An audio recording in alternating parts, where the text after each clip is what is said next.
जय हिंद दोस्तों, आप सभी का बहुत बहुत स्वागत है मेरे YouTube चैनल पे।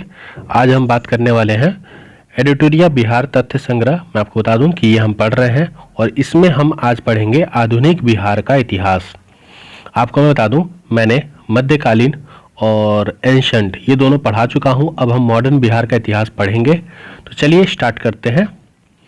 आधुनिक बिहार के बारे में अगर हम बात करें तो सबसे पहले यूरोपीय कंपनियों का प्रवेश, जनजाति विद्रोह, 1857 की क्रांति और बिहार, राष्ट्रीय आंदोलन और बिहार, पृथक बिहार का गठन, ये सारी चीज़ों को हम इस आधुनिक बिहार में पढ़ेंगे। तो सबसे पहला टॉपिक है हमारा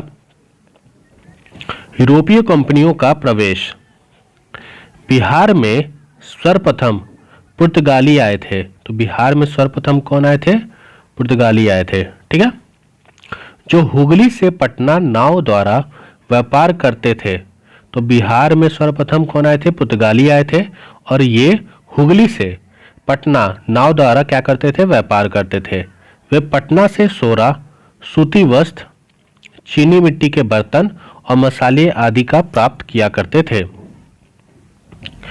1632 ईस्वी में पटना कॉलेज की उत्तरी इमारत डचों ने अपना व्यापारिक केंद्र स्थापित किया था। तो जो आज के समय में पटना कॉलेज की जो उत्तरी इमारत है वहां पर 1632 ईस्वी में डचों ने अपना व्यापारिक केंद्र स्थापित किया था। डचों की अभिरुचि सूती वस्त्र और सोरा आदि में थी। अंग्रेजों ने 1620 ईस्वी में पटना के आलमगंज में अपना व्यापारिक केंद्र स्थापित किया था, लेकिन वह 1621 ईस्वी में बंद हो गई। उन्हें व्यापारिक केंद्र स्थापित करने में वास्तविक सफलता 1651 ईस्वी में मिली। तो 1620 ईस्वी में पटना के आलमगंज में अंग्रेज अपना व्यापारिक केंद्र स्थापित करते हैं, लेकिन एक साल बाद ही उनका व्यापारिक केंद्र बंद हो जाता है।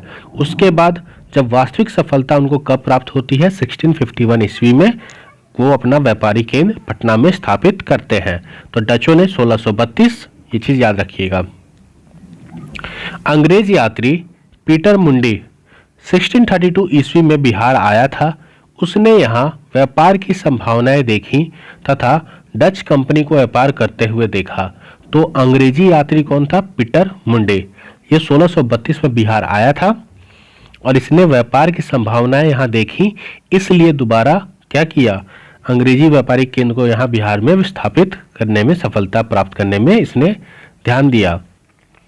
अंग्रेजी कंपनियों की फैक्ट्री में वर्तमान में गुलजार बाग, पटना स्थित गवर्नमेंट प्रिंटिंग प्रेस और सर्वे कार्यालय स्थित है। डेनिस कंपनी 1774 ईस्वी में पटना सिटी के नेपाली कोठी के समीप अपनी फैक्ट्री स्थापित की थी।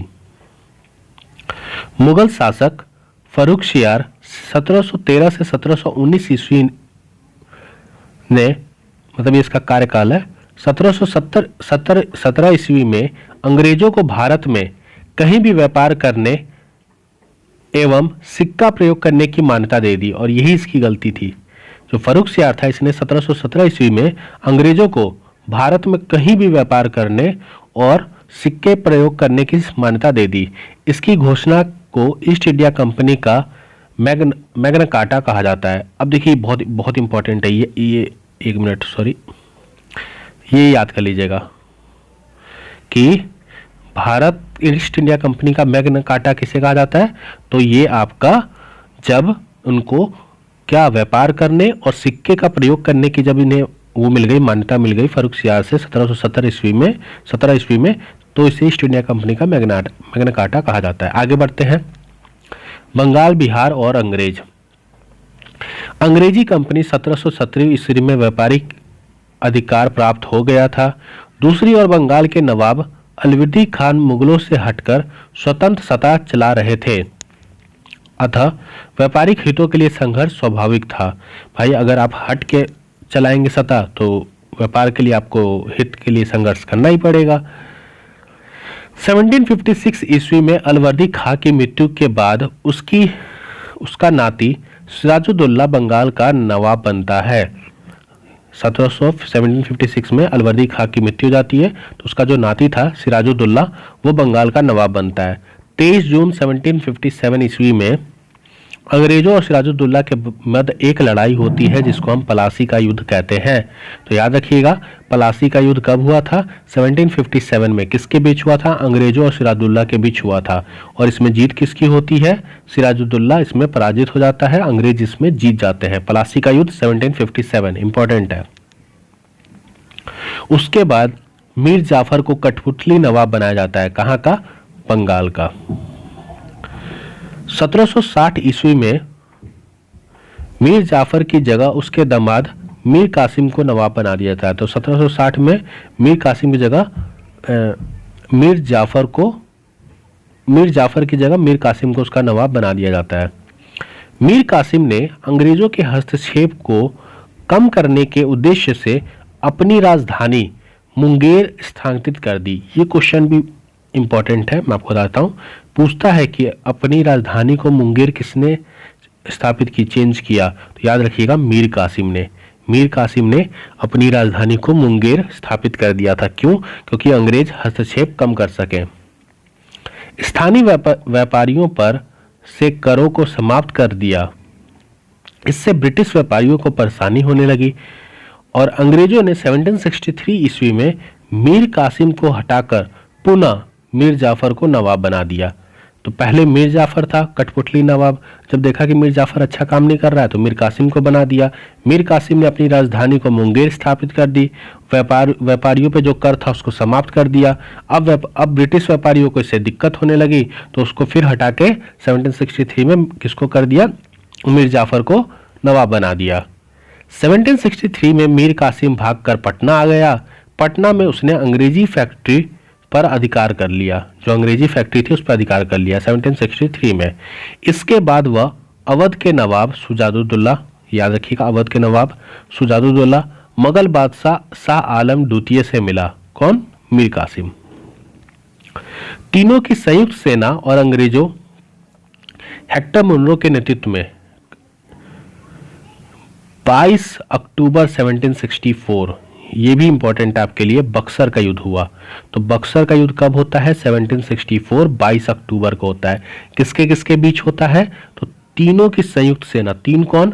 आपका कौन? मीर कासिम, अवध और मुगल बादशाह शाह आलम, ठीक है, द्वितीय। इसमें अंग्रेजों का नेतृत्व कौन कर रहा था? तो अंग्रेजों का नेतृत्व कर रहे थे मुनरो, ठीक है, हेक्टर मुनरो। इस युद्ध में संयुक्त सेना की हार हो जाती है, ब्रिटिश इसमें भी जीत जाता है, हेक्टर मुनरो जीत जाता है। 12 अगस्त 1765 ईस्वी को इलाहाबाद संधि के तहत मुगल सम्राट शाह आलम द्वितीय को 26 लाख रुपए वार्षिक के बदले ईस्ट इंडिया कंपनी को बिहार, बंगाल और उड़ीसा का दीवानी लगान वसूली अधिकार देना पड़ता है। तो क्वेश्चन पूछा जाता है कि इलाहाबाद संधि हुई थी उसमें क्या हुआ था? तो उसमें मुगल सम्राट जो था शाह आलम द्वितीय, उसको 26 लाख रुपए वार्षिक के बदले ईस्ट इंडिया कंपनी को बिहार, बंगाल और उड़ीसा की दीवानी मतलब लगान वसूलने का, रेवेन्यू का पूरा अधिकार मिल गया था। 1766 ईस्वी में पटना स्थित अंग्रेजी फैक्ट्री के मुख्य अधिकारी मिडल्टन को राजा धीरज नारायण और राजा सिताब राय के साथ एक प्रशासनिक मंडली का सदस्य बनाया गया। 1767 ईस्वी में धीरज नारायण को हटाकर सिताब राय को कंपनी द्वारा दीवान बनाया गया था। तो ये कोई काम की चीज़ नहीं है, इतना आपको इस पर ध्यान नहीं देना है। 1770 ईस्वी में बंगाल बिहार के क्षेत्र में भीषण अकाल पड़ा था। भीषण अकाल पड़ गया था कब? 1770 मतलब 1770 ईस्वी में। पटना, भागलपुर, दरभंगा, पूर्णिया में अकाल का प्रकोप भयंकर था। 1783 ईस्वी में बिहार में पुनः अकाल पड़ा। देखिए 13 साल के बाद फिर से पुनः अकाल पड़ा। जांच अधिकारी जॉन सोर ने एक अन्न घार के निर्माण का सुझाव दिया। किसने? ये देखिए, ये बहुत अच्छा क्वेश्चन है। जॉन सोर ने एक अन्न नगर के निर्माण का सुझाव दिया। इसके सुझाव पर 1784 ईस्वी में पटना में ब्रिटिश इंजीनियर जॉन गॉस्टिंग द्वारा गोल घर का निर्माण किया गया। तो क्वेश्चन पूछता है कि जो गोल घर का निर्माण है ये किसके द्वारा किया गया? तो याद रखिएगा जॉन गॉस्टिन के द्वारा, ठीक है। 1784 में जॉन गॉस्टिन के द्वारा इसका निर्माण किया गया था। अब हमारा जो पहला टॉपिक था, हमारा पहला टॉपिक जो था आपका ब्रिटिश ईस्ट इंडिया कंपनी और बिहार, यूरोपीय कंपनी का प्रवेश और बिहार, तो ये हमारा टॉपिक हो गया। अब हमारा दूसरा टॉपिक है जनजातीय विद्रोह, तो इसको भी हम कंप्लीट करते हैं। जनजातीय विद्रोह, ये हमारा दूसरा टॉपिक है। चलिए इसको पढ़ते हैं। जनजातीय क्षेत्रों में अंग्रेजों के बढ़ते राजनीतिक, आर्थिक एवं धार्मिक हस्तक्षेप के कारण कई जनजातीय विद्रोह हुए। बिहार के प्रमुख जनजातीय विद्रोह निम्नलिखित हैं। तो ये बिहार का कुछ जनजातीय विद्रोह है, इसको हम एक एक करके समझेंगे। सबसे पहला जो है वो है तमाड़ विद्रोह।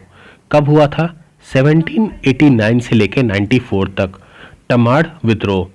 क्षेत्र आपका छोटा नागपुर प्लेटो, छोटा नागपुर जो क्षेत्र है, अब तो ये आपका झारखंड में आ गया है, पहले बिहार में था। 2000 के बाद झारखंड अलग हो गया 15 नवंबर को बिहार से।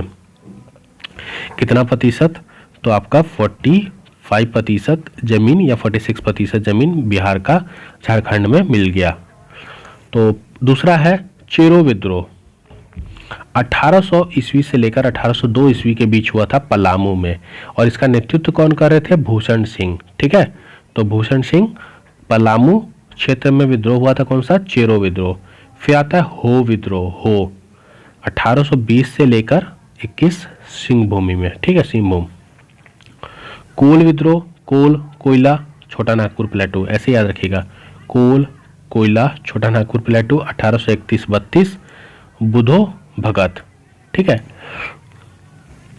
अब देखिए ये इंपॉर्टेंट थोड़ा, संथाल विद्रोह और मुंडा विद्रोह, ये थोड़े इंपॉर्टेंट है। संथाल विद्रोह 1855 और 56 में हुआ था, संथाल परगना में। इसमें सिद्धू, कान्हू, चांद, भैरव ये लोग थे। ठीक है, तो सिद्धू, कान्हू, चांद, भैरव याद रखिएगा। संथाल परगना में हुआ था 1855 ईस्वी में संथाल विद्रोह। सरदारी विद्रोह आपका 1858 से 95 के बीच में हुआ था, छोटा नागपुर और सिंहभूमि एरिया में। मुंडा विद्रोह जो मैंने आपको बताया इंपॉर्टेंट है, 1895 से 1900 के बीच में हुआ था, ये भी हुआ था आपका छोटा नागपुर एरिया में, और इसका नेतृत्व कौन कर रहे थे? बिरसा मुंडा जी कर रहे थे। ठीक है, इन्हें भगवान बिरसा मुंडा भी कहा जाता है। तो मुंडा विद्रोह 1895 छोटा नागपुर प्लेटू, बिरसा मुंडा जी। संथाल विद्रोह 1855 संथाल परगना। ठीक, और सिद्धू, कान्हू, चांद, एक भी आप याद रख सकते हैं। आगे बात करते हैं ताना भगत विद्रोह 1913-14 गुमला जतरा भगत। ठीक है, ताना भगत, जतरा भगत। अब हम जो इम्पोर्टेंट्स थोड़े हैं, जैसे देखिए संताल विद्रोह हो गया, आपका मुंडा विद्रोह हो गया, ये आपके इम्पोर्टेंट थे, तो इसीलिए मैंने वहाँ पर अंडरलाइन करा दिया था, और इसके बारे में अच्छे से हम इसको पढ़ने वाले हैं। संथाल विद्रोह 1855 ईस्वी से, एक कलर चेंज कर देता हूँ, दिख नहीं रहा होगा आपको। संथाल विद्रोह 1855 ईस्वी से 1856 ईस्वी तक, एक साल तक ये विद्रोह चला था। 1857 ईस्वी की क्रांति के तुरंत पहले यह विद्रोह भागलपुर से राजमहल तक क्षेत्र में हुआ था। कहां पर? 1857 ईस्वी जो क्रांति के तुरंत पहले यह विद्रोह भागलपुर से राजमहल तक क्षेत्र में हुआ था, जिसमें दामन ए कोल्हा के नाम से जाना गया। दामन ए कोल्हा के नाम से जाना गया। कौन सा? संथाल विद्रोह। यह जनजातीय शोषण के विरुद्ध प्रथम सशक्त जनजातीय विद्रोह था। तो यह प्रथम सशक्त जनजातीय विद्रोह था आपका। कौन सा? संथाल विद्रोह। इस विद्रोह का कारण बाहरी लोगों, डीकुओ, मतलब जो बाहरी लोग होते हैं ना, डीकुओ कहा जाता था, द्वारा शोषण और माझी व्यवस्था एवं परगहा पंचायत व्यवस्था में परिवर्तन आदि था। जो बाहरी लोग आके, जो मतलब अंग्रेज आके यहाँ पर माझी व्यवस्था और परगहा पंचायत व्यवस्था में जो चेंजेस ला रहे थे, उसका ये लोग क्या कर रहे थे? विरोध कर रहे थे। और इस विरोध का नेतृत्व सिद्धू, कान्हू, चांद और भैरव ने किया था। तो ये आप नाम याद रखिएगा, सिद्धू, कान्हू, चांद, भैरव, इन्होंने संथाल विद्रोह का नेतृत्व किया था। ठीक है, ये पहला सशक्त जनजातीय विद्रोह था। क्यों किया गया था? माझी व्यवस्था और परगहा पंचायत व्यवस्था में परिवर्तन कर रहे थे, इसीलिए। यह विद्रोह असफल रहा, लेकिन इसके परिणाम स्वरूप देखिए विद्रोह तो असफल रहा, लेकिन इसका परिणाम जो था वो सफल था। संथाल परगना जो काश्तकारी अधिनियम 1869 था, संथाल परगना एवं माझी व्यवस्था को मान्यता दी गई।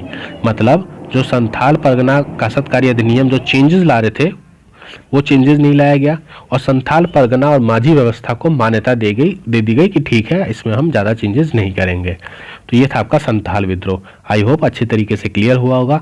मैंने बार बार रिपीट किया कि चीज़ें इंपॉर्टेंट है, तो आप एक बार दो बार सुनेंगे तो आपको याद हो जाएगा। दूसरा टॉपिक है मुंडा विद्रोह 1895 ईस्वी से लेकर 1900 ईस्वी के बीच में। यह जनजातीय विद्रोह में सबसे सशक्त और जनजातीय विद्रोह था। तो सबसे सशक्त और जनजातीय विद्रोह है ये आपका कौन सा? मुंडा विद्रोह। मुंडा विद्रोह की वैयक्ता के कारण इसे उलगुलान विद्रोह के स्वरूप भी जाना जाता है। तो उलगुलान विद्रोह के स्वरूप भी मुंडा विद्रोह को जाना जाता है। इस विद्रोह का कारण दीकुओं द्वारा, वही ऊपर मेन कारण था वही ये भी कारण, दीकुओं मतलब बाहरियों द्वारा खूटकटी व्यवस्था में परिवर्तन और धार्मिक मामलों में हस्तक्षेप आदि था। तो खूटकटी व्यवस्था में एक तो इन्होंने चेंजेस ला दिए थे मुंडी यहाँ के लोगों के समाज में, और धार्मिक मामलों में हस्तक्षेप कर रहे थे। धार्मिक मामलों में हस्तक्षेप का मतलब ये है कि यहाँ पे ना क्रिश्चियनिटी को ही प्रमोट कर रहे थे। ये ज़्यादा से ज़्यादा लोगों को क्रिश्चियनिटी में उसमें धर्म में चेंज कर रहे थे, इस्लाम धर्म में। इसीलिए थोड़ा सा इसका थोड़ा इन्होंने जम के विरोध किया था। ठीक है, तो याद रखिएगा ये। इस विरोध का नेतृत्व बिरसा मुंडा जी कर रहे थे, मैंने आपको बताया था ऊपर। और उन्होंने आनंद पांडे से वैष्णव धर्म की दीक्षा प्राप्त की थी। तो आपसे पूछेगा कि बिरसा मुंडा जी के गुरु कौन थे? तो आनंद पांडे। ठीक है, उन्होंने स्वयं को सिंह बोगा का अवतार बताया था, और उन्होंने आचरण शुद्धता, आत्म सुधार और ईश्वरवाद का उपदेश दिया था। किसने? बिरसा मुंडा जी ने अपने आप को सिंह भोगा का अवतार बताया था, और उन्होंने आचरण सुधरता, आत्म सुधार और ईश्वरवाद का उपदेश दिया था। आगे बढ़ते हैं। इस विद्रोह का तीव्र रूप 1899 ईस्वी में रहा, जब कई स्थानों पर अंग्रेजों को हराया गया। 13 फरवरी 1900 ईस्वी में बिरसा मुंडा को गिरफ्तार कर लिया गया था। ठीक है, और 9 जून 1900 ईस्वी को हैजा के कारण उनकी मृत्यु हो गई।